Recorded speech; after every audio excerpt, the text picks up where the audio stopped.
Bienvenidos a Langoy Extra, una píldora sobre el contenido que no logra llegar al programa semanal y que llega a ustedes 2 o 3 veces por semana o cuando lo meriten.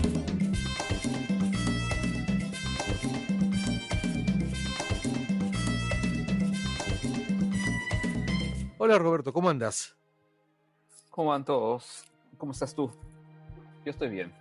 Eso es bueno, en estos momentos, estar bien es todo un activo. Cuando no un privilegio también, ¿ah? Es un activo importante. Y un privilegio, definitivamente. Y claro, y también cuando decimos estamos bien, por lo general lo que estamos diciendo es no estamos enfermos de coronavirus, ¿no? Porque también podemos estar pues, con una tremenda depresión, tensos, demás cosas. Muchos de nuestros oyentes deben estar en este momento atravesando cuadros de ansiedad, depresión, preocupación, Es fregado, pero ¿no? Sí, es lo normal. Es lo normal en este fregado momento, es la porque tendencia.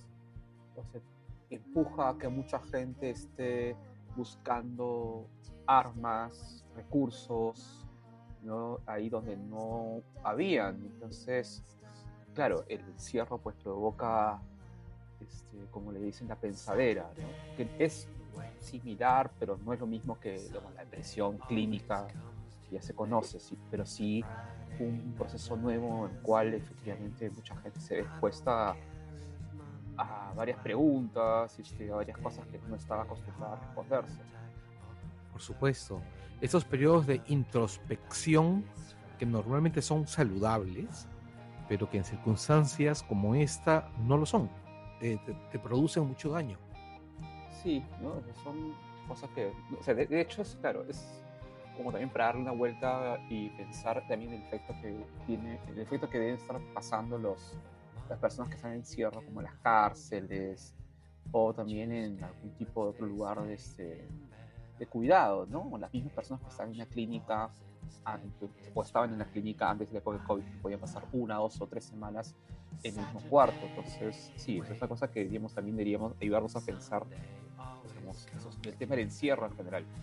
Absolutamente de acuerdo, ¿no? Y yo lo miro como que estamos en una situación tan compleja y tan dura y tan difícil que en el momento que se resuelva, yo no sé cuál va a ser la actitud en general de la Pero gente. yo creo que más o menos eso se ve ahora, ¿no? Porque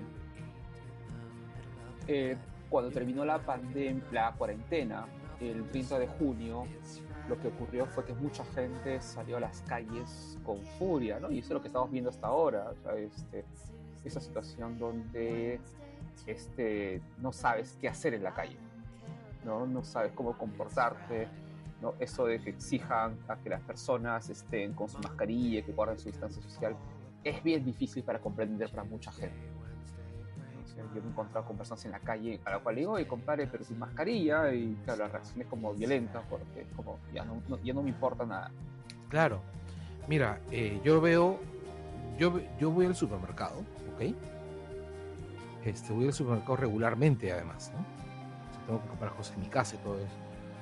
Y encuentro con mucha frecuencia, eh, gente que no tiene mascarillas. Y no solamente no tiene mascarillas, sino que o cuando las tienen las mascarillas, ¿cómo se llama? Puestas hasta el culo, pues, ¿no? Sí. O sea, por ejemplo, discúlpame, yo he visto a gente que tiene la mascarilla colgando en el mentón, o sea, ya está totalmente rota, ya la mascarilla, y, o sea, el elástico, la mascarilla no hace ninguna protección, no aísla para nada. Ahora yo me encontré también me crucé por unas obras que estaban haciendo, hicieron una pequeña ruta, pues esas rutas que hacen la vereda con tu rejilla al costado para que puedas caminar, ¿no? En la pista. Entonces me crucé con un pata en bicicleta, ¿no? Y este pata en bicicleta, o sea, entrando en ese pequeño espacio y sin mascarilla, ¿no? Obligándome a ir, obviamente, si veo a alguien que se me acerca rápidamente sin mascarilla, yo que camino hacia la pista, ¿no? y le increpo yo, como, y compadre, tu mascarilla, ¿no? Y como su respuesta fue como, ok, ya que chucha. Eso es, y es un ya que chucha. Por más que yo entienda la lógica que está detrás del yaquechucha, no puedo sentir ningún tipo de comprensión, ni de solidaridad, ni absolutamente nada por ellos. Claro, pero es que ahí es un tema bien complejo, ¿no? Porque, claro, ya no estamos hablando de una enfermedad que ya sabes que te dé un resfriado y resfríate, ¿no? El problema es que alguien que se enferma de esta COVID se vuelve pues un peligro potencial de la salud pública, ¿no? Ya no es solamente enférmate y estate enfermo en tu casa, ¿no? Es alguien que se enferma, puede no saber que está enfermo y seguir llevando el virus a mucha más gente. Eso es lo más fregado. O sea, yo creo que esa por eso creo, yo comentaba en una red que, claro, la salud pública no sabe pues efectivamente de democracias, ni derechos humanos, ni de republicanismo, porque efectivamente, o sea, esto es un tema completamente colectivo, es un tema completamente vertical, o sea, todos somos agentes de contagio. Definitivamente. ¿No? Entonces, es bien fregado también, o sea, es claro, mi instinto natural es como, ya sabes que ojalá que te enfermes, pero claro, ese ojalá que te enfermes significa que puede enfermar a otros, ni siquiera a su familia, porque esa persona si es asintomática va a enfermar a mucha más gente. Y ese es el problema. Definitivamente, mira, yo veo constantemente que pasa eso y la gente no, o mejor dicho, la gente que trabaja en el supermercado ya no hace nada, ya no reacciona.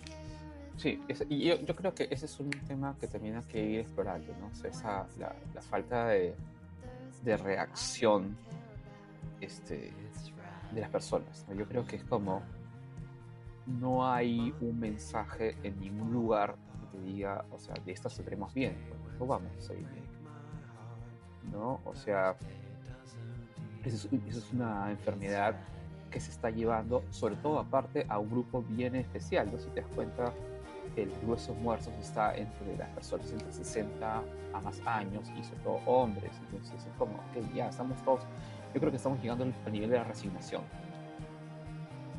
¿no? Y no hay ninguna señal pues de salida, ¿no? Y eso se vuelve efectivamente también un pasto para los discursos y teorías conspirativas. Porque si no tienes salida, entonces es bien fácil que digas, claro, entonces aquí te traigo la respuesta o la salida, ¿no?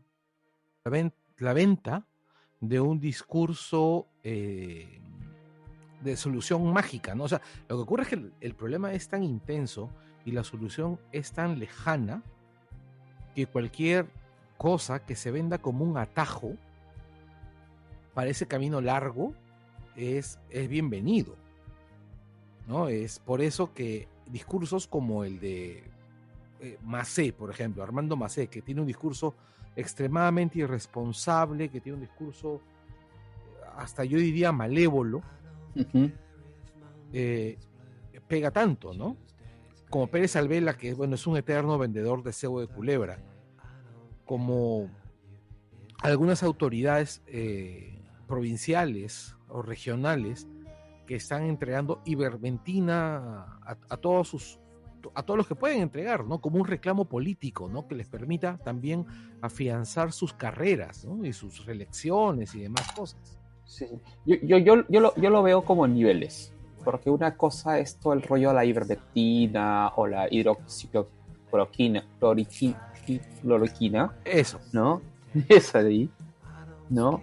Y otra cosa es ya el nivel un poco más duro, pero también interesante del rollo, por ejemplo, del dióxido de cloro, ¿no? O sea, yo creo que por un lado tú tienes efectivamente toda esta gente que intenta, o sea, que son unos oportunistas y buscan una posición oportunista, no para ubicarse políticamente con Macei y compañía y su ofrecimiento de ivermectina o la hidro, ¿no?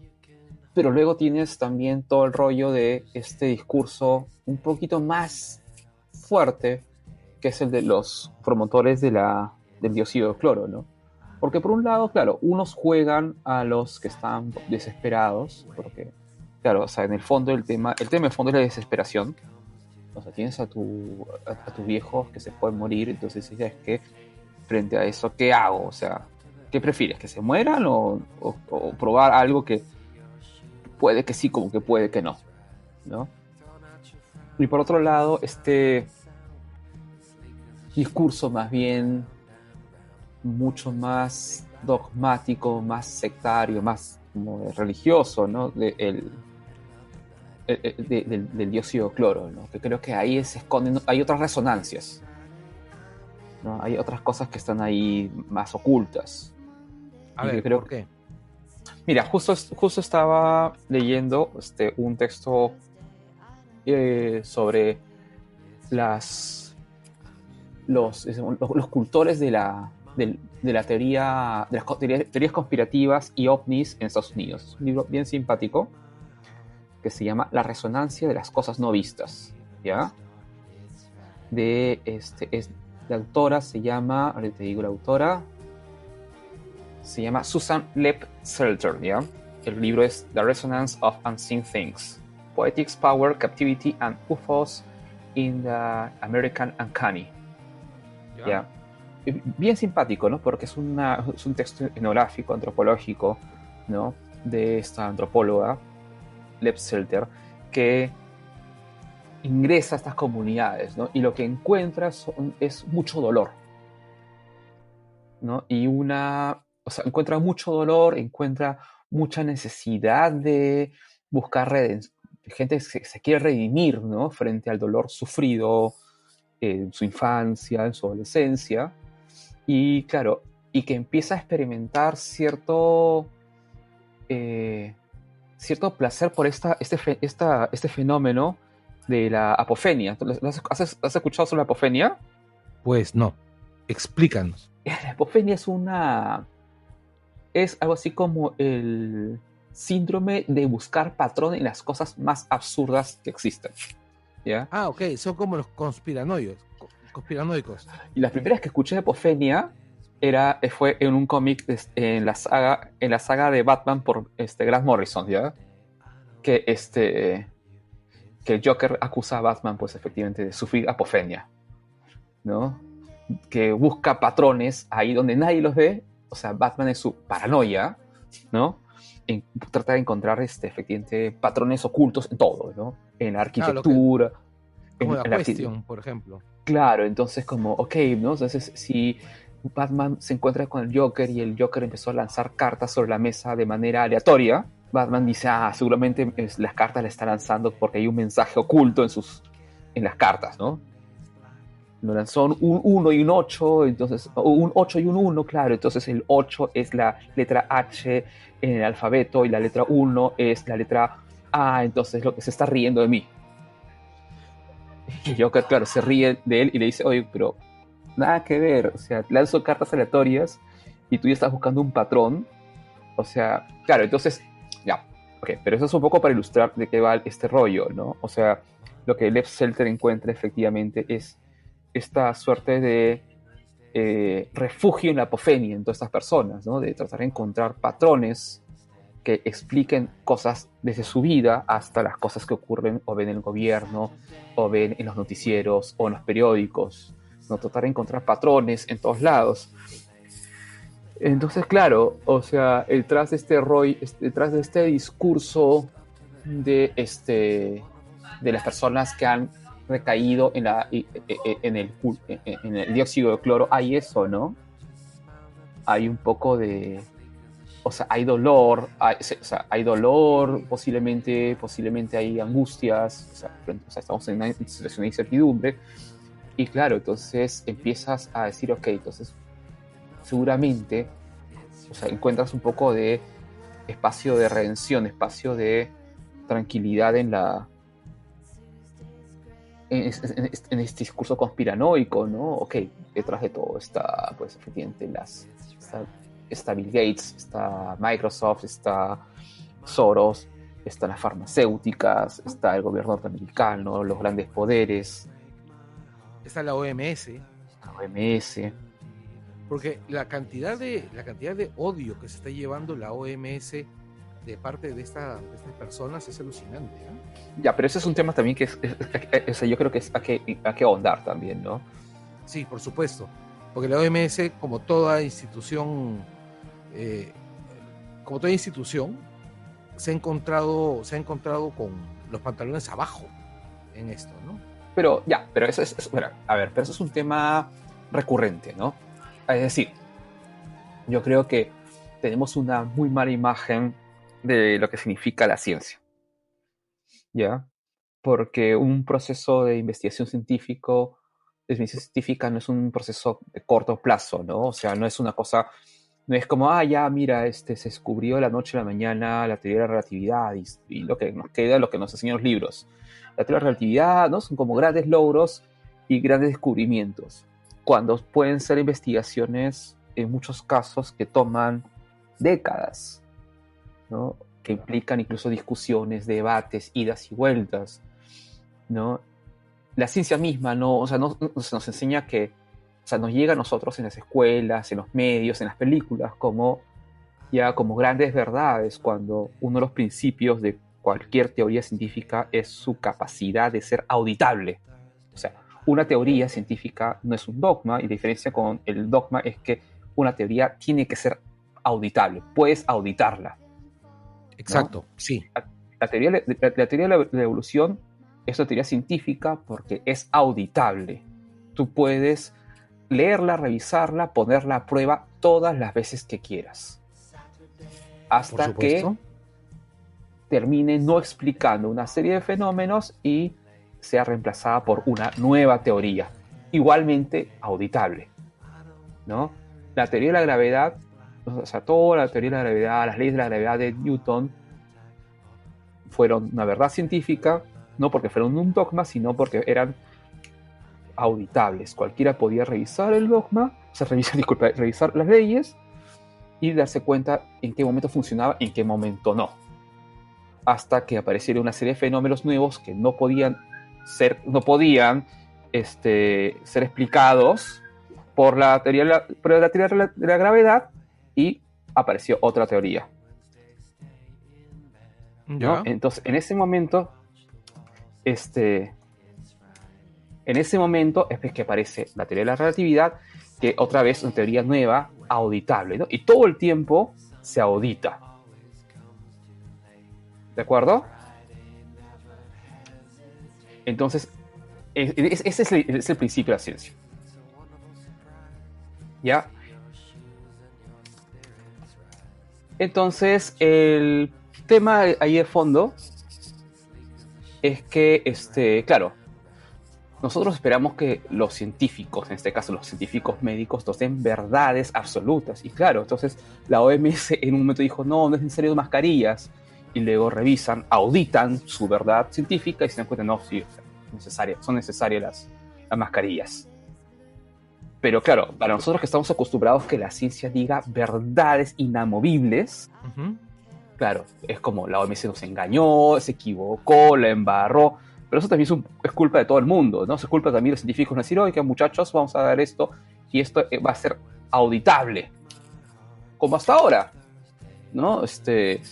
Entonces yo creo que ahí todo es un tema que efectivamente es aprovechado por esos discursos conspiranoicos, la gente que está buscando patrones en las cosas y decir, ok, la OMS nos ha querido. No, en el discurso más extremo, la OMS está conspirando con un sector de iluminados que quiere que la mitad de la población fallezca. O sea, es un discurso que es estúpido, ¿no? Es un discurso nivel Thanos, ¿no? Claro, pero, o sea, si estuviéramos nosotros imbuidos en una serie de relatos y prácticas donde constantemente estamos buscando patrones en las cosas, o sea, sería completamente coherente. O sea, yo creo que hay que verlo desde ese lado, ¿no? O sea, desde su relato es coherente. Ya, lo que ocurre, sí, te comprendo. Dentro de su relato funciona. Sí, hay coherencia, ¿no? Pero el tema es que no basta la coherencia interna de un discurso para que ese discurso sea válido. No, claro. Pero claro, el tema es que es difícil romper. Sí, definitivamente, o sea, ¿no? sea, efectivamente, ya porque cualquier elemento nuevo ya entra en esta red de observación construida. ¿Ya? Entonces Claro, o sea, es un constructo que es difícil de romper, pues, ¿no? sí, y ese es un poco lo grave, ¿no? Pero también es un grave porque efectivamente yo creo que una de las cosas que hay que insistir es en esta idea de que la ciencia es auditable, que la ciencia se puede equivocar, o sea, otra vez, en lo auditable se puede equivocar, que en lo auditable pueden haber idas y vueltas. Yo ahorita estoy bastante pegado otra vez a House, ¿no? House, el doctor. La serie, sí, la serie House MD. Y es interesante, ¿no? Porque, o sea, en un mismo capítulo es como que van lanzando un montón de hipótesis, ¿no? Sobre el tipo de enfermedad, ¿no? Y en algún momento terminado, o sea, hay un capítulo donde la mamá de un niño, que era el paciente, le dice, ya, ¿y por qué tengo que creer en ti si has probado 5 tratamientos totalmente distintos? ¿No? Y tú le escuchas a esa señora y yo tenía en mi cabeza a la gente que dice, ¿por qué tengo que creer en la OMS? ¿Por qué tengo que creer en The Lancet? ¿Por qué tengo que creer en Nature? Si me han dado 5, si han cambiado tanto de discurso sobre este proceso. Y la respuesta de House es totalmente sincera. O sea, bueno, señora, así funcionan las cosas. No sé en qué mundo vive usted, en qué cosa vive, pero, o sea, vamos, este es el proceso, ¿no? Vamos ensayando, vamos poniendo a prueba, vamos viendo, observamos, nos equivocamos, corregimos. O sea, porque el tema de House es que no es como que, me equivoqué, ya que se muere el chibolo, sino me equivoqué, corregimos y observamos. Eso no funcionó, ¿por qué no funcionó? Auditamos nuestro error y seguimos avanzando. Básicamente, método científico. Exactamente. Pero para nosotros, los comunes, es como el método científico te da una verdad y así es. Ok, no son necesarias mascarillas. Entonces, claro, con la información que se tenía en ese momento, eso era, pero luego te das cuenta que la información puso a prueba tu hipótesis y sí, son necesarias e importan las mascarillas. Y de hecho, los países que apostaron por mascarillas desde el primer momento, les fue mucho mejor que los países que se demoraron en apostar por mascarillas, que fue en gran parte el caso peruano. O sea, a nosotros nos funcionó muy bien la cuarentena, pero en ningún momento determinado, o sea, dijimos ya, es cuarentena, pero ok, vamos buscando mascarillas para todos, algún rollo así. Bueno, además otro detalle que a mí me parece importante tener en cuenta es, justamente hace un par de días estaba conversando con una amiga norteamericana y ella desde Gringolandia me decía, pero si ustedes hicieron cuarentena desde el primer día, ¿por qué tienen tantas muertes? ¿No? Claro. Y yo le decía que en principio, para mí, y es mi posición pública y es una posición con la que yo voy a morir, para mí la cuarentena ha sido un éxito. La cuarentena. ¿Por qué? Porque el objetivo de la cuarentena era evitar que el Perú se convirtiera en The Walking Dead en el primer mes. Uh-huh. Es que el evitar que, que todo el país estuviese en una crisis horrible, así como la que llegó a estar Iquitos, lamentablemente, ¿no? ¿Por qué? Porque Perú no tiene un sistema público de salud. Ya. Yeah. Fue destruido a principios de los años 90 y la población aumentó. La inversión en salud pública no aumentó al nivel de la población. Uh-huh. Y después, cuando aparecen las EPS, que lo que buscaban hacer era liberar al sistema público de salud de los trabajadores, básicamente quitarle los trabajadores privados a los hospitales públicos, el Estado cedió la responsabilidad a las prestadoras de salud y dejó de invertir en salud, abandonaron la salud pública. Y la pandemia, y el modelo funcionó porque no hubo ninguna crisis mayor que obligara a depender de la salud pública. Esta pandemia simplemente ha demostrado que sin salud pública estamos fregados. Mira, yo sí me pongo, yo soy un poco escéptico con ese precepto. O sea, Paraguay no tiene un mejor sistema de salud pública que Perú. Y le fue mejor. Tiene mucho menos población. Menos población y más educada. Es que el tema es el siguiente, es exactamente. el tema más que la salud pública, yo creo que, o sea, o sea, porque yo creo que hay países con un sistema de salud pública peor que el nuestro, que les ha ido mejor, o países más corruptos que les ha ido mejor, ¿ya? El problema, creo, es que no hubo la capacidad de respuesta para tener respuestas diferenciadas por zona, ¿ya? O sea, lo de Iquitos es el caso más grave, ¿no? O sea, en Lima funcionó, o sea, en Cusco, en las sierras funcionó muy bien la cuarentena, ¿ya? ¿Ya? Y todo se fue al cacho cuando empezaron a abrir los viajes interprovinciales. Ah, obviamente, sí. Ya, o sea, Paraguay funciona porque el Paraguay en cierto modo es casi una isla, entonces es una isla sin mar. Como está rodeado de selva, ¿no? O sea, tú cierras las carreteras, cierras los ingresos y Paraguay se aísla. Y puedes aislar ahí a tus casos, ¿ya? En el caso de... Y por eso mandó una cuarentena fortísima, no entraba nadie al país, no llegaba más gente contagiada, nadie se movía, y como encima es poca población y dispersa, perfecto, o sea, se pudo manejar. Y por eso Paraguay tiene poquísimos muertos. La pregunta de fondo es por qué Iquitos cayó, ¿no? Y Iquitos cayó básicamente porque, o sea, el Estado peruano es una caca, ¿no? Y no solamente por el tema de salud pública, sino porque efectivamente no se trató el problema desde un enfoque de salud pública, ¿no? Y tenías a las personas haciendo cola para recibir plata del Banco de la Nación en una ciudad que tiene solo dos bancos. Tiene un banco de crédito y un banco de la Nación, y creo que nada más. ¿Ya? Entonces, o sea, no es solamente, o sea, sí, la salud pública impacta, ¿no? Pero yo creo que el gran tema aquí es que no se actuó pensando esto desde, más que un sistema de salud pública, desde una lógica de salud pública, ¿no?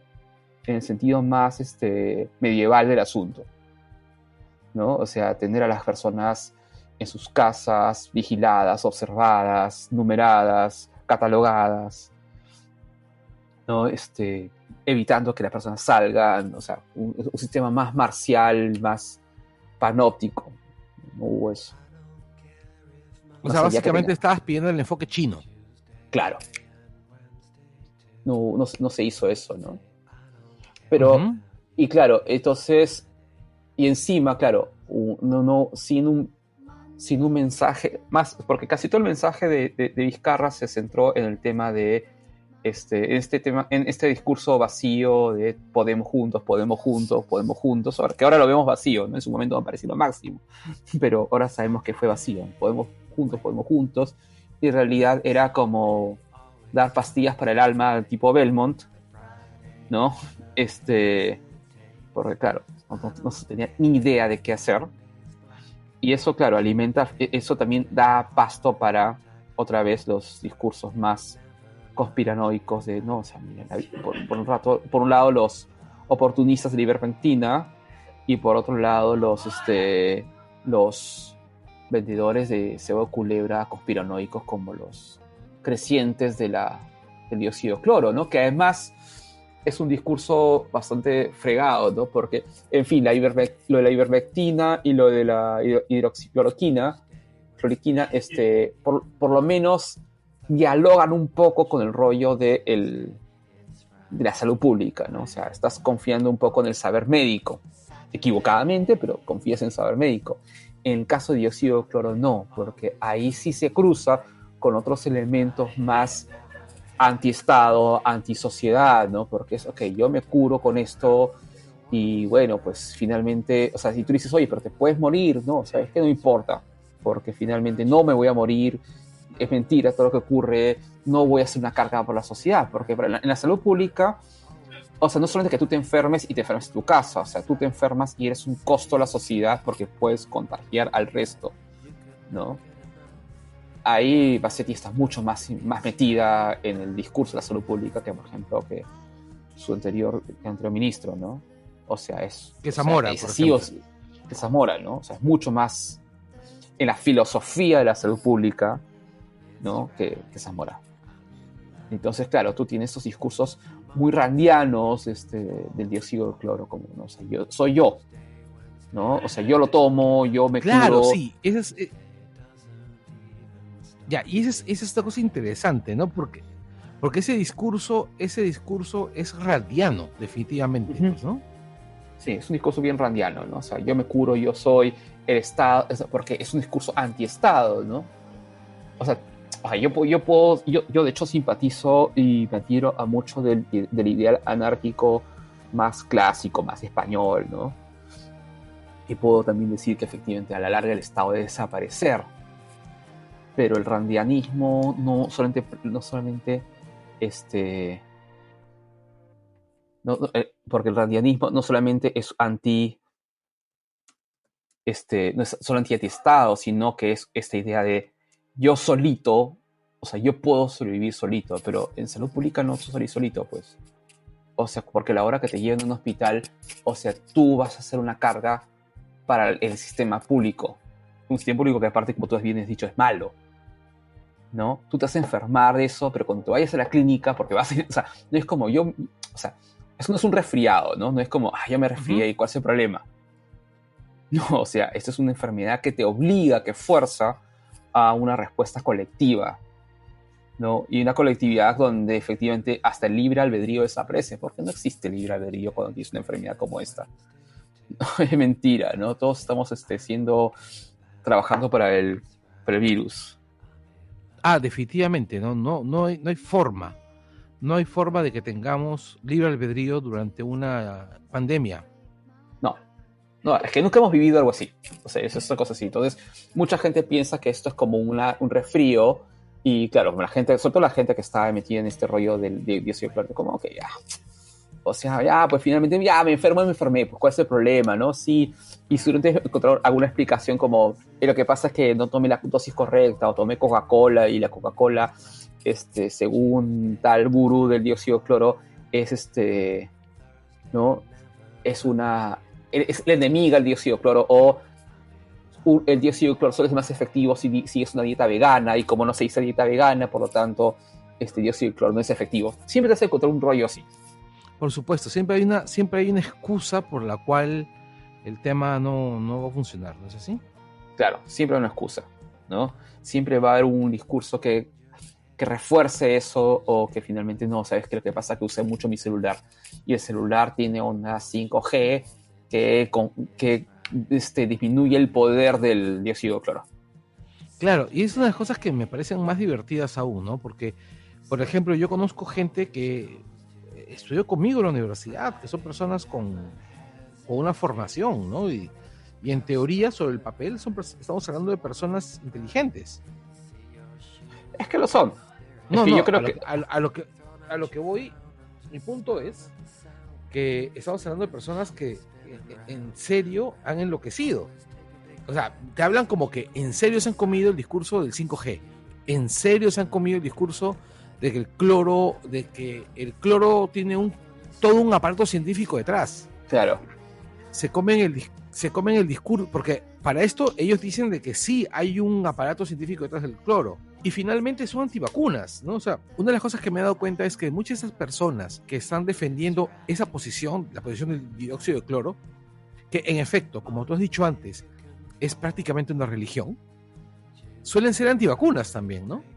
Claro, porque es parte, o sea, porque otra vez, es apofenia. O sea, tú estás buscando y armando patrones y armando relaciones entre un montón de información dispersa. ¿Ya? Entonces tú vas a encontrar una relación entre el 5G, la vacuna, las vacunas, vas a encontrar una relación con los medios de comunicación que se ponen el dióxido de cloro, vas a encontrar una relación entre miles de cosas, ¿no? Entonces, claro, o sea, tú vas, es como, así como hay gente adicta a los likes de Twitter, hay gente que empieza a ser adicta a la apofenia, ¿no? Y porque aparte en estas gamificación del discurso que son estas redes sociales o social media como son Facebook y Twitter. Claro, tú lanzas un discurso, tú dices, he encontrado un nuevo algo, una nueva relación entre Mickey Mouse, las antenas 5G y la COVID, y si empiezas a ganar como 20 likes, 30 likes, 40 likes, 50 retweets, 50 compartidos en Facebook, te das cuenta, oye, acá hay algo chévere, ¿no? Entonces eso también empieza a jugar a favor de pues esta voraz necesidad de la apofenia, ¿no? De encontrarle un sentido a absolutamente todo. La apofenia también, hay un libro que también describe un poco el tema de la apofenia, es El péndulo Foucault de Eco. De Eco, la novela. Sí, ¿no? Claro, donde estos hace años, o sea, yo recuerdo que haberla leído, pero no recuerdo mucho más de la novela, o sea, recuerdo que no me causó demasiada impresión. No, es un libro, uno de mis libros favoritos, ¿no? Son estos escritores que son contratados por esta editorial y empiezan a inventarse, o sea, inventarse, ¿no? Vínculos ficticios entre las cosas, ¿no? Entre Disney, los Templarios, ¿no? Mickey Mouse, este científico, no el filósofo Michel Foucault, sino el Foucault que hablaba sobre los péndulos y la gravedad, etcétera, miles de cosas. Y claro, esto llega a oídos de un grupo de adictos a la apofenia y que buscan eliminar a estos escritores porque creen que estos escritores han descubierto una verdad o la verdad y lo que ellos quieren impedir es que la verdad se salga a la luz al público, ¿no? No es un spoiler porque o sea, el libro comienza así, o sea, el libro comienza con el personaje escondiéndose de sus asesinos, ¿no? Cada vez que yo escucho alguna novela así de conspiraciones, termino recordando una novela de Miguel Gutiérrez que se llama Poderes Secretos. No la he leído. Es una novela sobre una conspiración garcilacista. Man, ya. Una novela en la cual Garcilaso es un constructo social diseñado para ocultar el Edo Blas Valera. Man, ya. Esta cosa es interesante. Sí, o sea, pero es un tema, ¿no? O sea, yo creo que es como una adicción a la... Es como una suerte como de adicción a la apofenia, ¿no? Y en esos ecosistemas gamificados se vuelve mucho más... se amplifica. Porque estás entrando, entras a páginas que te explican ciertas cosas, ¿no? Entonces tú encuentras, esta persona piensa como yo, entonces mis sospechas estaban ciertas y te pones contento o contenta y sigues investigando, leyendo, te llevan a otras páginas y efectivamente entonces dices, claro, todo está conectado. Pero no estamos hablando de todo está conectado a modo chiste, sino de verdad todo está conectado. ¿Ya? Y todo eso también, y efectivamente todo eso dialoga con, claro, o sea, con esta idea de, pucha, de verdad, he pasado por momentos, o sea, historias personales de dolor, de pérdida, de situaciones traumáticas que son en cierto modo sublimadas por esta apofenia, ¿no? O sea, la apofenia te brinda un poquito terrible, porque una de las cosas que más nos está trayendo es que la apofenia te saca de este mundo también. Unos encuentran un escape en una novela, ¿no? Entonces tú lees una novela, te metes en la novela, vives con sus personajes, entiendes sus personajes, hasta que la novela termina, ¿no? Y cierras. ¿No? Una novela cierra, ¿no? Aun cuando tenga un final abierto, la novela cierra. Y si tiene final abierto, puta, qué antipático el autor, pero por lo menos cerró. Pasaste a la última página, llorarás porque tendrás que despedirte de esos personajes, ¿no? Como cuando uno leyó el último libro de Harry Potter y dices, ya, o sea, lloraste porque efectivamente sabes que nunca más los verás. Pero... Fíjate, ¿y tú crees que nunca más los verás? Porque yo estoy convencido que la Rowling va a sacar... Sí, o sea, va a buscar las maneras, ya. Es el capitalismo y siempre va a haber una manera de revivir a todos, como Star Wars, ¿no? Pero en Apofenia, claro, tú no estás leyendo una novela, tú estás leyendo la novela en las cosas que te rodean. Entonces, si tú lees una historia de alguien que falleció envenenado en Washington, o sea, y si alguien hace el comentario, es que este pata trabajaba en Open Society, ¿no? Que es la organización Soros. Entonces empieza el rollo de, efectivamente, esto puede ser cierto.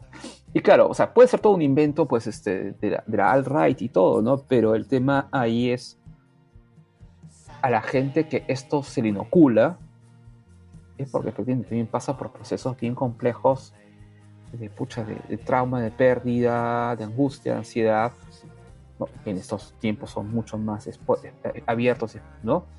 Y claro, o sea, es como, sí, pues, o sea, ya una vez que empiezas a enchufarte en la novela, ¿no? Y tienes Google y tienes todo eso, ya es difícil salir. Yo creo que eso es un poco lo que tenemos que ver, ¿no? O sea, lo que este libro que te decía exponía es que, claro, son gente muy vulnerable, gente que ha pasado por procesos complejos y, o sea, finalmente estas historias conspirativas son su válvula de escape. O sea, porque otra vez, una cosa es la gente que mueve los discursos, que puede ser gente como Brannon o esos alt-right que tienen una agenda política bien concreta, ¿no? Pero otra cosa es la gente que se enchufa, ¿no? Y finalmente son sueños, discursos que les sirve como válvula de escape y también como una manera de tener cierto poder sobre las cosas. Y eso es lo complejo. Claro, es que definitivamente la idea de estas soluciones les devuelve control sobre sus vidas, ¿no? También, ¿no? Sí, porque claro, el tema aquí que tenemos es que, o sea, una de las cosas que nos ha recordado este virus es que no tenemos control ni sobre nuestras vidas ni sobre el planeta, ¿no? Entonces, claro, o sea, esos discursos te dan cierta sensación de control. Ya, y nos da una sensación de control, además de que muy falsa, es muy, muy, muy falsa, digamos, es una sensación adictiva, ¿no? Uh-huh. Porque te la quitan, tú le vas a defender con toda tu alma. Claro. Es por eso que los fanáticos del dióxido de cloro pues son tan agresivos, ¿no? Sí, por eso, por ejemplo, cuando alguna vez yo me encontré con gente que está metida en el tema del dióxido de cloro, mi rollo es, o sea, yo no voy a convencerle de que el dióxido de cloro es lejía, como evidentemente yo creo, sostengo y mucha gente y el consenso médico te lo dice así, ¿no? Pero Nico lo es, ¿no? O sea, pero lo es porque aparte hay un consenso médico, ¿no? O sea, no es, o sea, tres médicos que dicen que no lo convierte en un debate, ¿no? O sea, es un consenso. La comunidad médica, ¿no? Tiene la certeza, ¿no? Otra vez, auditable, si quieren, pero tiene la certeza de que el dióxido de cloro es nocivo para la salud humana, ¿no? O sea, esa es la certeza, ese es el saber médico ha llegado a esa conclusión, pero es una conclusión totalmente auditable. Los médicos nunca te dicen, no, es verdad y nadie te puede cambiar opinión. Los médicos dicen, ya, si quieres, pruébalo. Pero cuando lo compres te vas a dar cuenta de que efectivamente es así. Pero puedes probarlo, ¿no? Entonces, claro, lo único que queda frente a gente que está metida en eso es decir, ok, ya, monstruo, ¿no? Pero estamos de acuerdo con que la automedicación está mal, ¿no? O sea, eso es como una manera también de sacarlos de... O sea, como tú sabes que no vas a poder sacarlos de la apofenia, por lo menos llevarlos a un punto en el cual, ok, mira, o sea, pero la automedicación está mal. Sea paracetamol, sea aspirina, sea acitromicina, ¿no? Sea cetiricina y sea dióxido de cloro. O sea, nadie debería automedicarse, ¿no? En otros, o sea, aquí encontramos paracetamol muy fácilmente en una farmacia. O sea, vamos a una farmacia, ni siquiera farmacia, vas a la panadería y le pides un panadol, véndeme 20 panadoles y te los va a vender. Y te puedes meter y sin ningún tipo de receta, te puedes tomar, si quieres, un día un panadol al día o 5 panadoles al día. ¿No? Sí, Entonces, tal cual. ¿no? En otros países se está regulando eso. Es como, ok, solo se vende paracetamol en las farmacias. Y el paracetamol solo se consume con autorización del farmacéutico, ¿no? O el técnico médico que está en una farmacia. No puedes tú comprar un paracetamol y meterte todos los paracetamoles que quieras, pues. Porque, otra vez, en la lógica de la salud pública, una intoxicación por paracetamol es un problema, porque es ir a una clínica, ir a un hospital, y cuando tienes hospitales y clínicas deficientes, generas una carga al sistema, ¿no? Definitivamente, ¿no? Y sobre todo, si nos ponemos a pensar, por ejemplo, como en la situación que está aquí en este momento, en que la salud pública está permanentemente colapsada y que después de esta plaga nos va a quedar la historia clara de que uno de los grandes motivos por los cuales se ha muerto tanta gente en el Perú ha sido porque nuestra salud pública está mal. Claro, la salud pública está mal. Pero está mal también o sea, yo sí creo y sostengo que la salud pública está mal también porque efectivamente, no solamente por el tema de hospitales, sino porque no es posible que no es posible que la automedicación sea normalizada. Definitivamente, pero va a haber alguien que te diga, la automedicación es la única salida del pobre. Sí, claro. Sí, seguramente. Pero es un arma de doble filo. O sea, porque recién ahora estamos preocupándonos por los registros de la gente que se está automedicando, pero no sabemos si antes de la pandemia había gente que llegaba a la clínica, al hospital por una sobredosis de paracetamol, ¿no?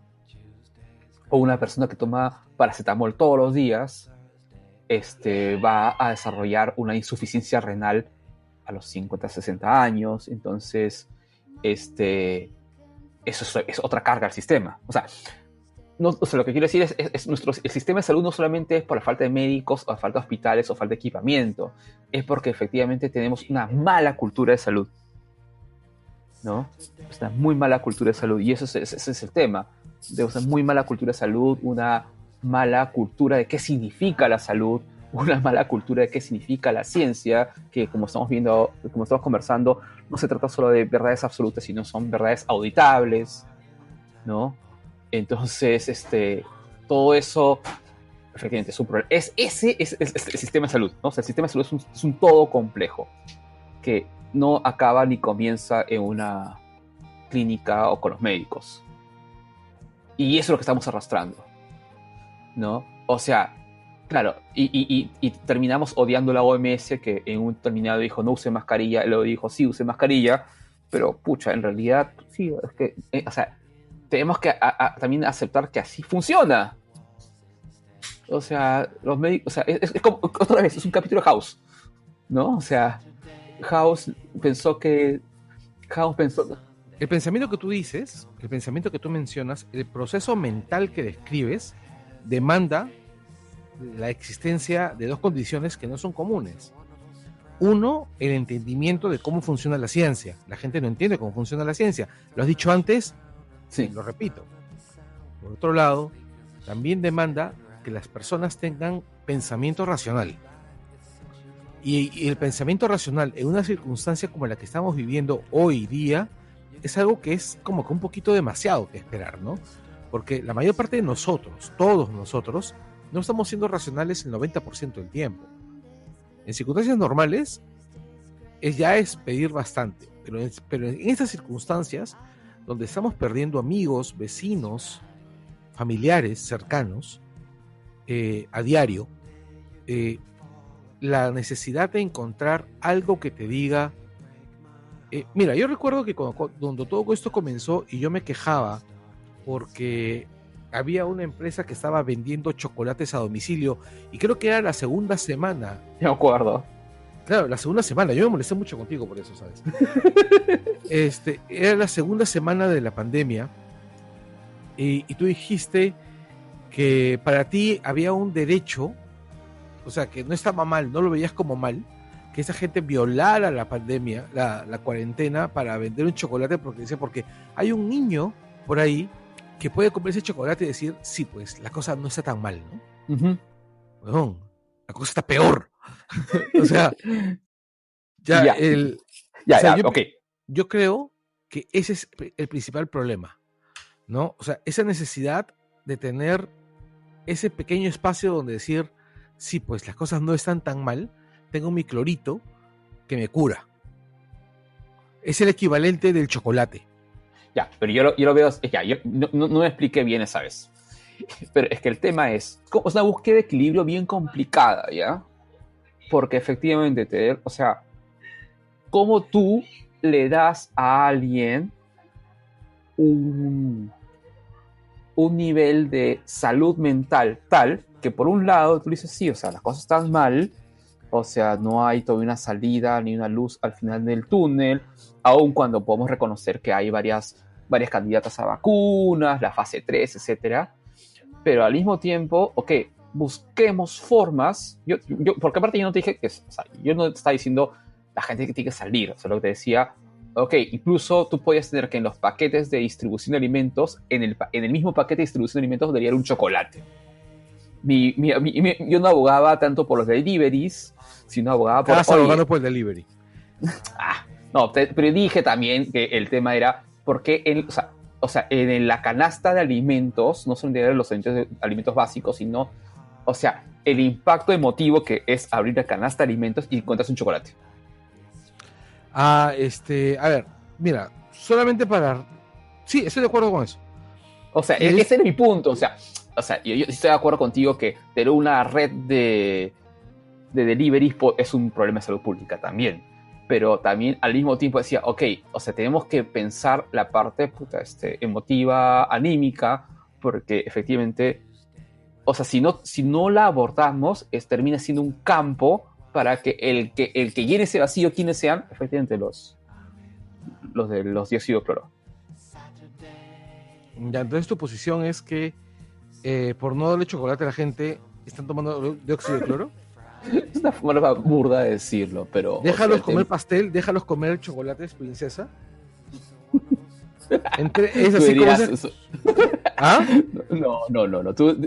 O déjalos comer chocolate orquídea, ¿no? ¿Sabes? Mira, ese fue bajo, porque tú sabes que soy muy fan de los orquídeas. Sí.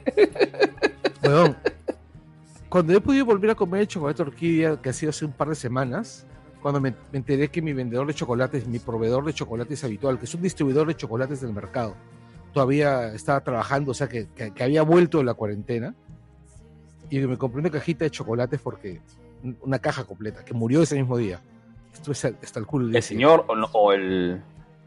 No, la caja de chocolates. La caja de chocolates murió. No digas esas cosas porque uno malinterpreta. Sí, la caja de chocolates murió el día siguiente, o sea, me comí todos los putos chocolates, weón. ¿Viste? Estabas ahí esperando también tu chocolate anímico. Obviamente, si todo estaba muy... Mi verdadero shock anímico fue cuando saqué a pasear al perro y encontré que mi vendedor de café había vuelto a trabajar. Es un señor que vende café en grano, que vende como a 3 cuadras de mi casa, y lo vi. Casi me pongo a llorar, weón. Claro. Porque son dos personas mayores y pensé que habían muerto. Por algún motivo yo estaba convencido de que habían muerto. Es fuerte eso. Sí, es que, bueno, también, no sé si te he contado, ¿no? Pero muchos de mis vecinos han muerto. ¿Entiendes? Entonces, o sea, muchos, y cuando te digo muchos, es más de los dedos de la mano, pues, ¿no? Entonces es duro. O sea, pero mi punto es, sí, yo entiendo y acepto todo discurso a favor de el tema emocional. Y también entiendo que el tema emocional es la puerta de entrada al cloro, o sea, es el mal manejo de la salud mental. Y es que también ese es un punto en el cual nosotros como país hemos fallado. Sí. Durante esta pandemia todo el mundo habla acerca de respiradores, pero nadie está hablando acerca de psicólogos. Uh-huh. Necesitamos psicólogos. Todos necesitamos alguien a quien decirle, oye, me estoy sintiendo asquerosamente mal. creo que voy a morir de tensión. Claro. Sí, sí. O sea, y eso es un tema, ¿no? O sea, puede ser, o sea, y por eso yo te fastidiaba con lo del chocolate, pero en realidad, o sea, yo creo que ahí, o sea, por eso también yo al inicio hablamos de los privilegios, ¿no? O sea, yo creo que algunos tenemos privilegios para sobrevivir esta crisis porque tenemos más recursos, más formas de sobrevivir, porque efectivamente, no sé, tuviste la suerte de aprender a tocar un instrumento musical y tienes la suerte de tenerlo en tu casa. ¿No? Es un privilegio. No todos saben tocar un instrumento musical y mucho menos tienes tu instrumento en la casa, ¿no? Claro, y tengo la suerte de poder tomar fotos a mis plantas. Claro, y tienes una buena cámara. Eso es un privilegio total, ¿no? Sí, claro. O sea, entonces, otros tienen el privilegio de tener libros en su casa, otros tienen el privilegio de comprar libros. Entonces, hay todo un tema ahí fuerte que, claro, o sea, no, tampoco está siendo explorado. Y otra vez, es un campo bien, una puerta abierta a esos discursos, ¿no? Esos discursos, conspiranoicos, a estos discursos de, ok, o sea, no, sino, aparte con el rollo bien del triunfalismo peruano, si nos iba tan bien, ¿por qué nos va tan mal? Y te das cuenta efectivamente que nunca nos fue bien.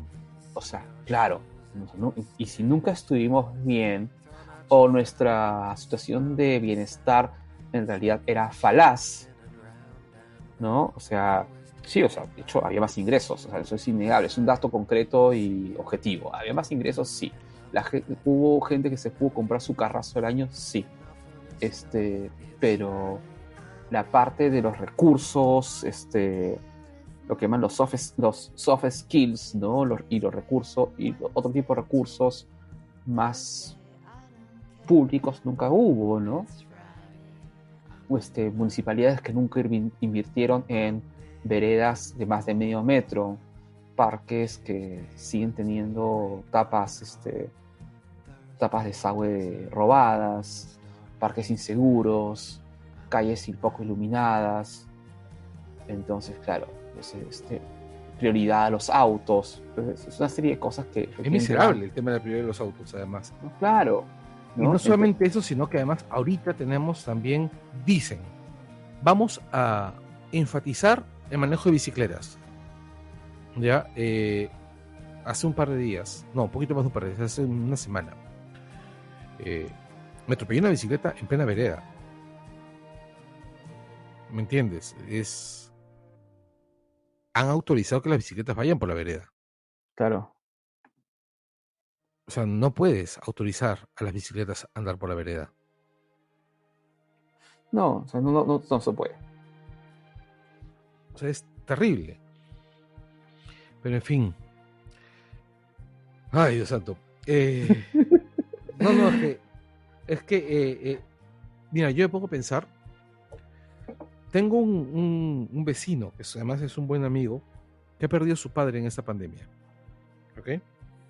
Uh-huh. Lo ha perdido hace como mes y medio. Hasta ahora no lo veo salir de su casa. Sé que está vivo, sé que no se ha matado, porque su novia sale a pasear a su perro. Pero él no sale, ni asoma la cara fuera de su casa. Claro. Está hecho polvo. Necesita terapia. ¿Cuántas personas ahorita pueden acceder a asistencia psicológica ahorita? ¿Cuántas personas, es más, están preparadas para asumir que necesitan asistencia psicológica? Que es otro problema. No, sí, o sea, es otro y es el mismo problema. O sea, porque al final también es un tema de salud. Un tema de salud pública. Sí, no, cuando me estoy refiriendo es las personas hemos sido educados para creer que solamente los locos van a verse la cabeza. Claro. Claro, sí. ¿No? Entonces, y ahí vamos, o sea, y eso es lo que va a fregar, ¿no? O sea, eso es lo que no se está tomando en cuenta cuando estamos hablando, empecemos a pensar en la reactivación y todo eso. Es como, ¿cómo reactivas un país con la gente hecho mierda?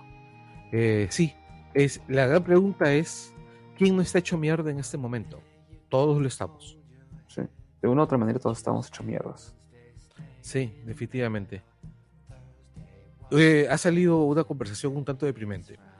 Un poquito, pero, o sea, si tratáramos de buscarle salidas a esto, o sea, yo creo que, o sea, o sea, yo sí creo que hay varias cosas interesantes o importantes de elecciones en todo esto, ¿no? O sea, primero, efectivamente, todo esto nos lleva a una situación en la cual debemos, o sea, primero, yo creo reconocernos humildes frente a las circunstancias, ¿no? Frente al planeta, frente a un pequeño virus que solo se puede intuir su existencia a través de un telescopio, de un microscopio, ¿no? Yo creo que ese es un primer paso. O sea, ahorita, o sea, tenemos que pasar ya a la aceptación. ¿De que estamos fregados? O sea, no fregados, ¿no? O sea, son simplemente que hay cosas que nos tocan y claro, duele más cuando hemos estado en una situación de poder a una situación en la cual te das cuenta que no tienes el poder, Claro. ¿no? Yo creo que los hinchas de Alianza por eso son mucho más adaptables a ese tipo de situaciones. Porque están acostumbrados a estar cagados. Estamos acostumbrados siempre a esperar lo peor, pero nos va al final mejor de lo que pensamos. Claro, porque si está, evidentemente, si tú piensas que te va a dar, pues, la muerte por lepra y al final no tienes lepra, sino solamente cáncer, es más, o al revés, ¿no? Piensas que te vas a morir de cáncer, pero al final solo tienes lepra, definitivamente, pues, te está yendo mejor, ¿no? Pero igual sigue siendo una mierda. Claro. En todo caso, ¿cómo se llama? Yo creo que es mejor que estar como es mejor que estar como los de la U, ¿no?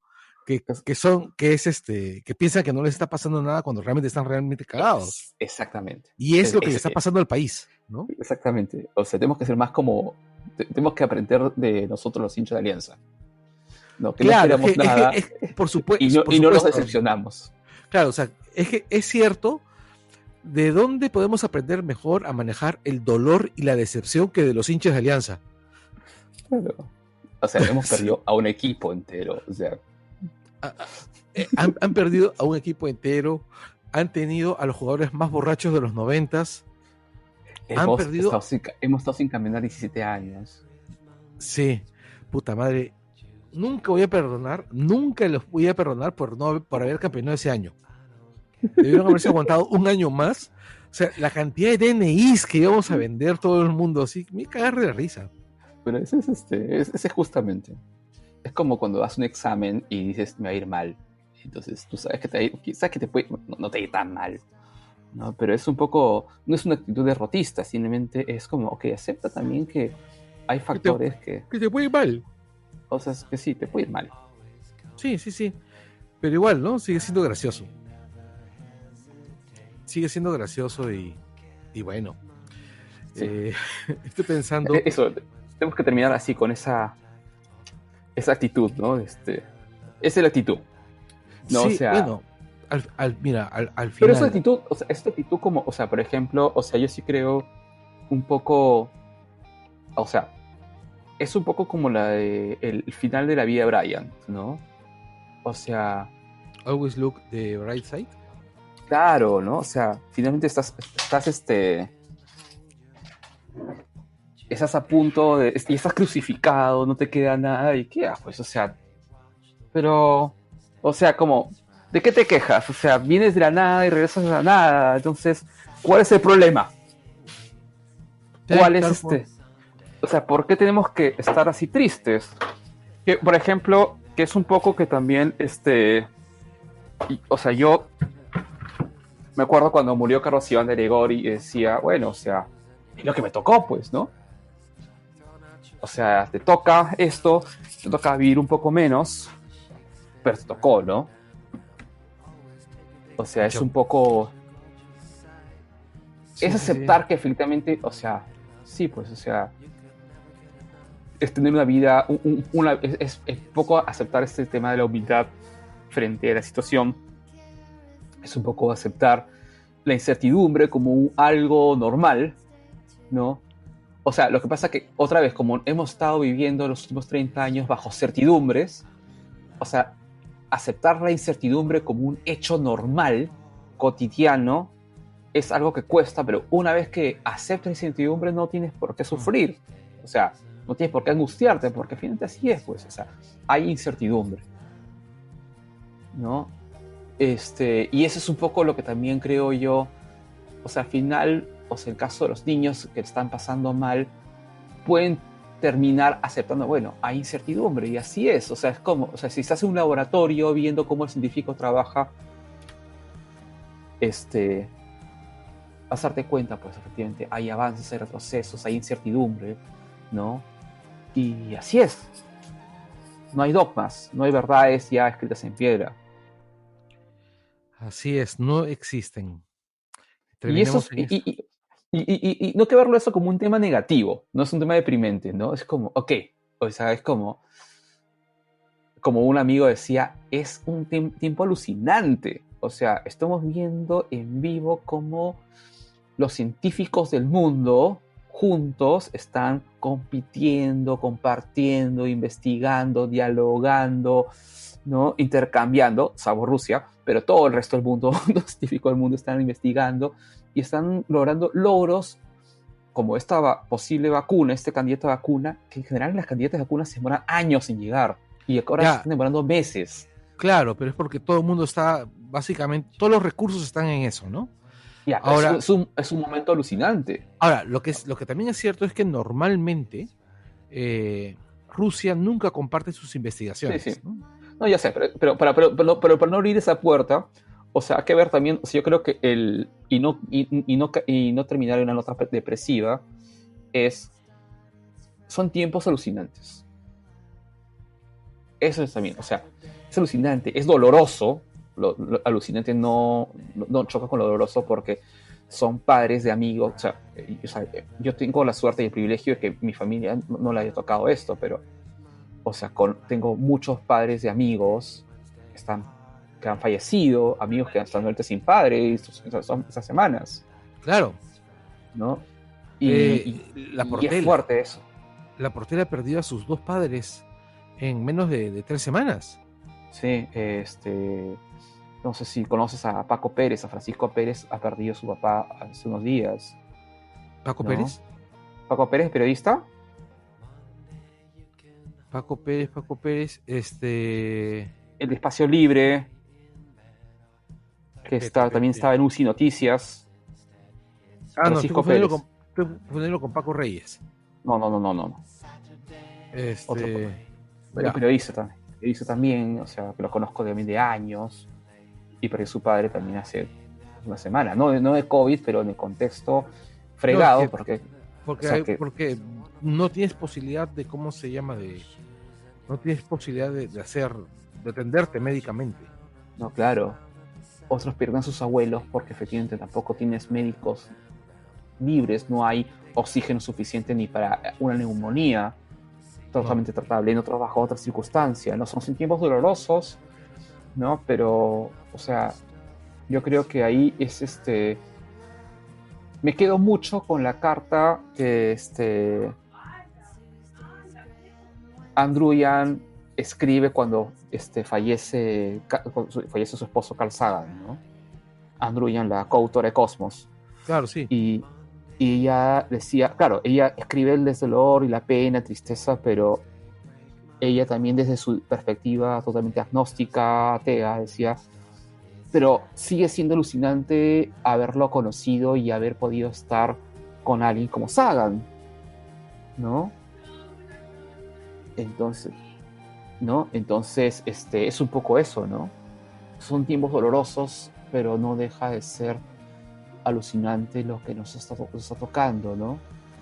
Y en algún momento determinado saldremos a la calle y todo el mundo podrá abrazarse nuevamente, ¿no? Y se hacen todos los esfuerzos para que eso sea así, Definitivamente. ¿no? Definitivamente, sí. Pero eso para no terminar una nota triste. Gracias. Bueno, chicos, Roberto, muchas gracias. Muchas gracias, en Gracias, serio. Carlos. Gracias a todos los que han llegado hasta el final de este extra. Esperemos vernos pronto. Sí, y abrazarnos todos.